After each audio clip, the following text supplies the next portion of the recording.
Hello there and welcome. Today's video is called How to Get More Prospects Saying Yes. How to get more prospects saying yes to you, your proposals, your solutions, your offers, your products, your services, whatever it may be. The reason I'm doing this is because this is as a request and a response to a request from many people to do this topic, because there are so many people who are having a bit of a challenge getting their potential customers, their prospects, to actually say yes to their offers. And to be quite frank with you, many people have been trained all the wrong darn way. I mean, the sales training they got truly leaves me dry in the mouth. I mean, a lot of it, and I saw some today, just today, online training, and they were charging $10,000 for this program, right? And they looked at, and they gave excerpts from some of the training, and one of them was the old numbers game. They're talking about in terms of prospects and getting people to say yes. And they said something like this: look, only 2 out of 10 prospects will say yes to you at best. So when they say no to you, just move on to the next prospect. Now, that is pretty darn sad, especially if you're paying $10,000 for it, right? Because what it's training you to be is to accept and expect the fact they're going to give you a no. You're going to have a mindset of no's. And you're not going to, not only that, you're going to not only expect it to happen because you're playing this so-called stupid numbers game, right? But also, you will then find yourself in a situation where you do not give your best effort because you're not expecting it to work. I mean, that's pretty darn sad.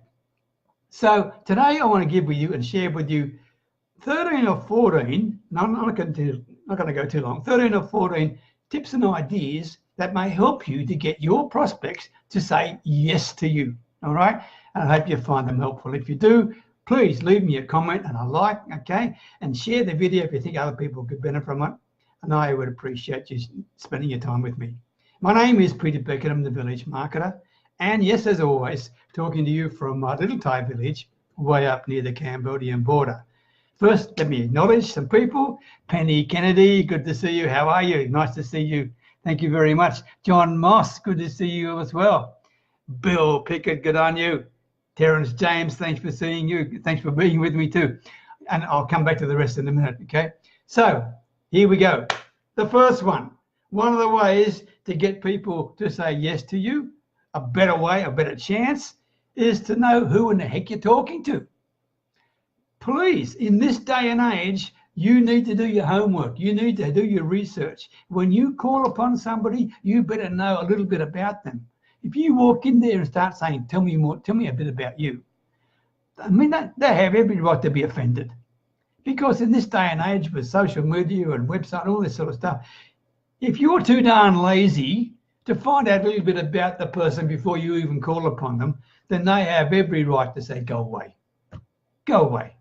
They will definitely not say yes to you. In fact, they'll be offended and they will just think you are an absolute pain in the ass, right?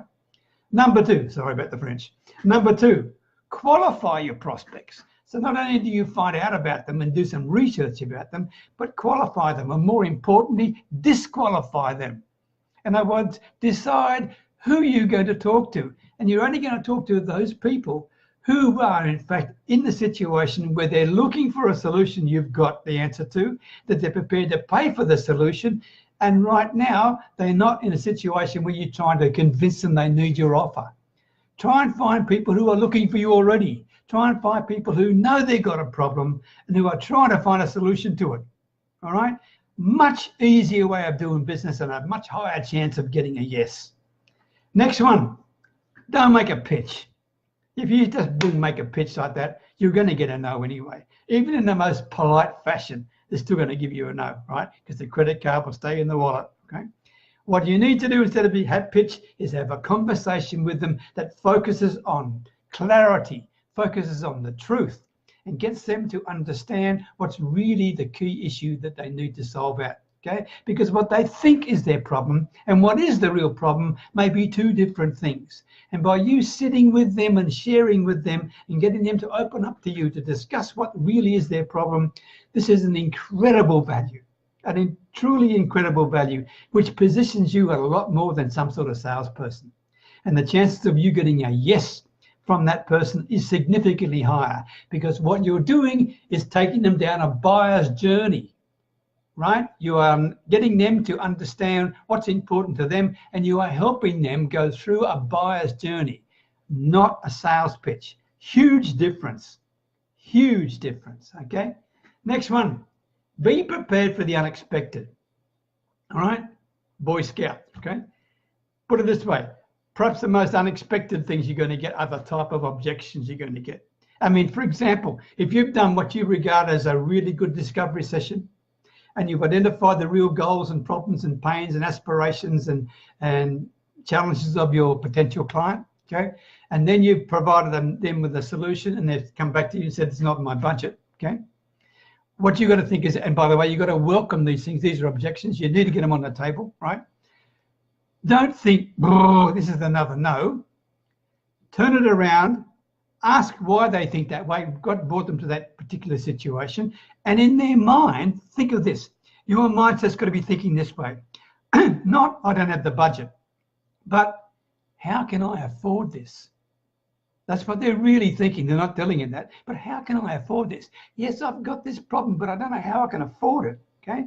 That's the way you've got to think about it. And then you can address the issue with them and work with them. Okay? Or, for example, another one is, they might be saying to you, look, I can't see a use for this for me or for my business, all right? Turn it around in your mind with your mindset too. Have the question instead thinking along the lines of, would you please explain to me how this can help me in my business, right? So you turn the objection in your mind around to a question, because that's really what's posing to them, and answer the question and work with them, okay? Next one, excuse me. Next one, be memorable and remarkable and follow up with them. Now, if you're not memorable and remarkable, then you don't deserve the business from them, okay? And how to be memorable and remarkable is to deliver and do what you say you're going to do. It's as simple as that. Make a promise and deliver it. And when you follow up with them, make sure you follow up with them with care, with empathy and integrity. Don't be a pain in the butt. Don't keep chasing and driving people mad. Because if you're doing that, then you really haven't convinced them that you've got value for them. And all you're doing is going down and down and down in their expectation. All right? Don't do that. Value your reputation a little bit, right? And learn from the experience. Because if they're not responding to you, you really stuffed up when you first had the chance to talk with them. All right? By the way, Seth Godin said something which I'll never, ever forget when it comes to being remarkable and things. Now, I'm going to probably misquote him directly, but what he basically said is this. If you're not remarkable in some way, then really you're darn invisible. It doesn't matter how much advertising you do, you're still going to be invisible. All right? In other words, if you want to be memorable and remembered by your potential customers, you've got to be remarkable in some way. And the best way to be remarkable is to be transparent, is to be authentic, and to surprise them with your ability to help them understand what their real issue is, and to have empathetic approach to that and be patient with them. If you do that, you will be remarkable, you will be memorable, and I can tell you the chances of getting the yes have gone up significantly. All right. Next one. This will be interesting for you, and I just saw this today actually, and in fact I'm not even sure whether I really believe it, but here it is. There was a research thing done by UCLA in the United States, right? And they interviewed 10,000 customers, right, who had just bought something, okay, the same thing. They just bought it, okay. And what they found was this: 7% of those customers said yes to the offer because the person who was offering it had great product knowledge, right? 35%, 35, or was it 38? 38% said yes. And the reason they said yes is because they had great voice quality and they also used really interesting, easy to understand words. They didn't use too much jargon, all right? But 55% right? By far the biggest majority, 55% of the people who said yes, said so because of first impressions. First impressions, right? In other words, when the person arrived in there for the first time, they arrived there with an aura of confidence, with an aura of authority, with an aura of leadership and a preparedness to help and listen, okay, rather than sell. They had an intention to serve, an intention to serve.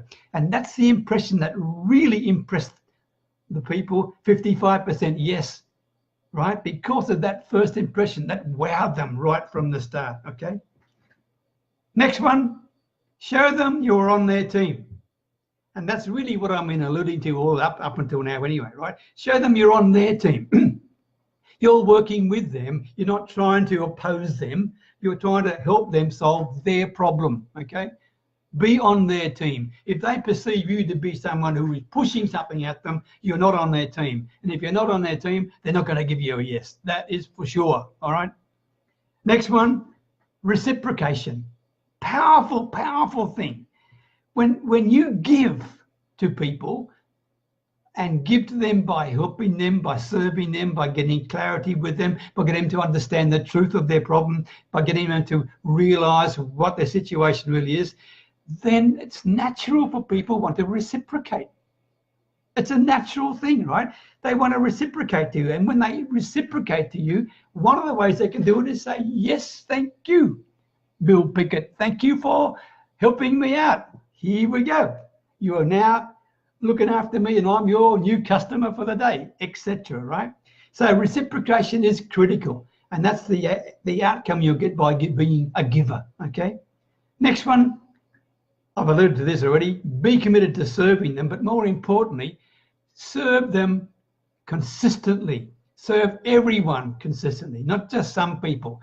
If you're having a good day, you serve everybody. If you're not having a good day, you serve some people. Don't do that. Every single prospect deserves 100% of your attention, every single time, because you do not know, you really don't know what the outcome of the sales conversation will be. The whole story of, just because they're driving an old car doesn't mean they can't afford you, right? Please be careful with that, okay? Next one, be an authority. People respond to authority, I can tell you that. And the way to get authority is to provide information to give value to them, etc.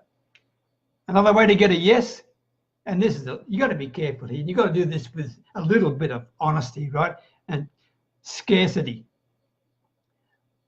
People in general, they fear a loss more than they hope to get something, okay? They don't like to miss out, all right?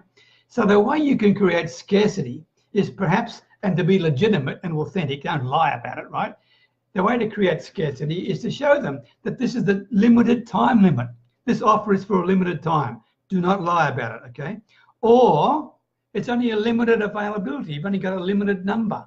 Now, if you're talking about selling ebooks or digital products and you say limited availability, well, then you're full of it, right? Because everybody knows there's an unlimited amount. But if you can come up with a thing that's legitimate and it's the truth, that there is a limited time or limited availability, then you can generate scarcity, and people will, that'll impact on people in terms of their potential to say yes to you, right? Second last one, hang in there with me. Make your offer a Godfather one, okay? In other words, an offer that they can't darn refuse, right? Now, whether you use great bonuses to encourage them or a guarantee, I mean, I saw a guarantee today, absolutely incredible guarantee. This guarantee said to people, you can purchase with us and we give you 365 days, right? 365 days, 1 year. And at the end of 1 year, if you haven't achieved X, Y, and Z that they promised them, they will not only refund the total amount, and by the way, the amount was 15,000, right? Not only would they refund the 15,000, but they'd also give you an additional 1,000 for the sake of trying them out. Unbelievable guarantee, right? Unbelievable. So anyway, the idea of the Godfather offer is to come up with it, and I'm not suggesting you do that, by the way. I'm just giving you an example, okay?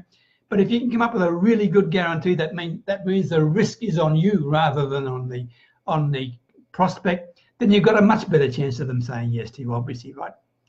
And the last one, it's called the takeaway, right? In other words, and you don't, be careful how you use this. And again, be authentic, please be authentic, right? You don't do this straight away. But at the end, if you can see they're wavering and they're not sure whether they should come on board with you, okay, then do the takeaway close. That's what it's really called, the old-fashioned takeaway close. In other words, you'll simply say, look, I'll give you an example here. Okay, Terence James. Terence, I'm not sure whether you qualify for this offer. I really am not sure, okay? And immediately Terence will be thinking, hey, what's going on here? Why can't I qualify? Because people don't like to miss out, right? So, well, one last thing, hang on. Thank you for joining. Josh Stania, thanks for joining. Just bear with me. I don't want to say hello to Yvonne Jones. Thank you for joining me too. Josh, Cornelia, lovely to see you. Stephen Jones, thank you very much indeed, guys. So, finishing up, the takeaway offer, where you can simply say, look, maybe you want a cheaper option than this, whatever it is. What you're doing is you're taking they know what your value is. They know how important it is, right? And you're taking it away from them. And when you're taking it away from them, they want to get it back again, right? So it's a little bit naughty, right? But it works, okay? So there you go. That's my 13 or 14 ways of people to say yes to. Call to action for today, and thank you for hanging in there with me. I always appreciate you sharing your time. My call to action, of course, one, here's my Facebook group. If you're interested in building your potential and your business potential, come and check us out. Your next level, right? Answer the darn questions or you're not going to get in there, right? I want you to answer the questions, go on, because I want you to be part of a tribe. I don't want you lurking around doing nothing. We all work together and help each other, right? Your next level. Secondly, my other call to action, if this is of interest to you, send me a personal message. It's a free video, right? And it's called How to Deal with People Who Say No. I thought that's appropriate considering today's topic, right? How to deal with people who say no. If that's of interest to you, send me a personal message and I'll shoot it out to you. There you go. Thank you for sharing with me. I hope you got some value from that. And if you did, please leave me a comment. I always respond. Best wishes for now. Take care. Bye.